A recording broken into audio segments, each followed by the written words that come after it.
ہاتھ بنا لیا اسٹیج کے جلوہ افروز آہن تکبیر جنارن سا استقبال کرو نعرہ تکبیر نعرہ تکبیر.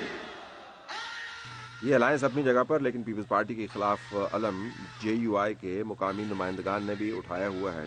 شہید ڈاکٹر خالد محمود سومرو کے 2 بیٹے راشد سومرو اور ناصر سومرو بلاول بھٹو زرداری کے خلاف نبرد آزما ہیں. میں نے راشد سومرو صاحب سے پوچھا کہ اس مرتبہ کے انتخابات پہلے سے کتنے مختلف ہیں. پچھلی مرتبہ کے انتخابات کے بنسبت اگر آپ مختلف پوچھتے ہیں تو اس مرتبہ میں زیادہ مختلف اس لیے سمجھتا ہوں کہ پچھلی مرتبہ RTA سسٹم بیٹھ گیا تھا. اس مرتبہ ROs اور DROs DCs ہیں اور اسسٹنٹ کمشنرز ہیں. اور سندھ کی بدقسمتی کہوں یا ان افسران کی خوش قسمتی کہوں کہ پچھلے 50 سال سے ان کی ٹرانسفر پوسٹنگیں جو ہیں وہ ایک حکومت یہاں کرتی ہوئی آئی ہے، اور ان کو اندازہ ہے کہ ہمارے گھر ہمارے خاندان کے تعلقات ان سے ہیں. اور جب عدالت کے ججز صاحبان بھی بے بس ہو گئے تھے تو DC اور SC صاحب کیا کر سکیں گے اور کس طرح وہ ووٹ کو چوری ہونے سے بچا سکیں گے. اس پر مجھے بہت شدید تحفظات ہیں. اگر آپ عوامی مینڈیٹ بار بار چراتے رہیں گے، کبھی RTA سسٹم کے ذریعے، کبھی ROs اور DROs کے ذریعے عوامی مینڈیٹ پر قدغن لگائیں گے تو ظاہر ایک بغاوت اٹھے گی. ہم اس بغاوت کو بچانا چاہتے ہیں.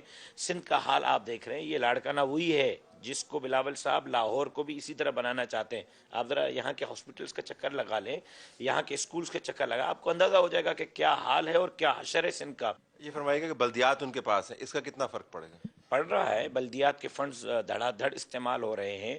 میں نے تو لوگوں کو کہنا شروع کر دیا ہے اور ان کو بتا رہا ہوں کہ جی جو کل تک آپ کو پیغام بھیجتے تھے، پرچی لکھتے تھے اور آپ کو کہتے تھے کہ جی یہ اس کو ووٹ ڈالنا ہے اور اس کو کرنا ہے، اب جو ہے وہ انتخابات میں خود بھی آپ کے پاس آ رہے ہیں، آپ کے روڈ راستے بھی بنا رہے ہیں. ابھی ذرا انتظار کریں، انشاءاللہ اگلی الیکشن میں چیئرمین صاحب اور کو چیئرمین صاحب خود ایک ایک دروازے پہ جائیں گے ووٹ لینے کے لیے. 2 بھائی بلاول کے مخالف ہیں، آپ ادھر اور دوسری سیٹ کے اوپر آپ کے بھائی صاحب جو ہیں، اور بلاول جو ہے وہ پاکستان بھر میں کیمپین کر رہے ہیں. تو جب میں ان کے لوگوں سے بات کرتا ہوں وہ کہتے ہیں ہمیں فکر ہی نہیں ہے، ہمارے ووٹ پکے، ہم نے جیت جانا. جی میں تو یہی تو کہہ رہا ہوں نا کہ ان کو کہاں سے یقین دلایا جاتا ہے، کون ان کو یقین دیتا ہے. پورے پاکستان میں کوئی آپ نے امیدوار دیکھا ہے جو حلقے سے باہر رہتا ہو؟ مجھے ذرا کسی ایک کا آپ مثال دے دیں.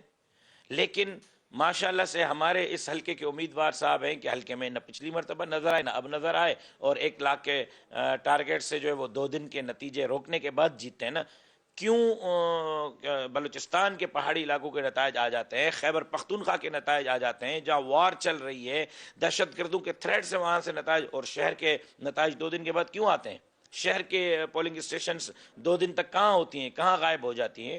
تو یہی ہے کہ ان کو پتہ ہے کہ ہمارے افسران یہاں لگائے ہوئے ہیں، بیٹھے ہوئے ہیں، ہم نے ان کو مراعات دی ہیں، آگے بھی ان کو ہم نے مراعات دینی ہے. افسران بھی ڈرتے ہیں، پھر جی یس سر اور جی حضوری میں جو ان کو پتہ ہے کہ ہم نے سب کچھ کر دینا ہے. راشد سومرو صاحب نے بھی اپنی سیاست کو نیا گیئر لگا دیا ہے. ان کا ماننا یہ ہے کہ اگر اس مرتبہ نظام نے ان کے ووٹ گٹر میں پھینکے تو پھر نظام جانے اور وہ جانے. اعلان کرتا ہوں اگر سندھ میں میرا مینڈیٹ چوری کرنے کی کوشش کی گئی، جس طرح عمران احمد خان نیازی کے خلاف کراچی سے جمعیت علماء نے تحریک کا آغاز کیا تھا، ہم سندھ لوٹنے والوں کے خلاف بھی لاڑکانہ سے تحریک کا آغاز کریں گے اور اس وقت تک جاری رکھیں گے جب تک تمہارے پاس دستخط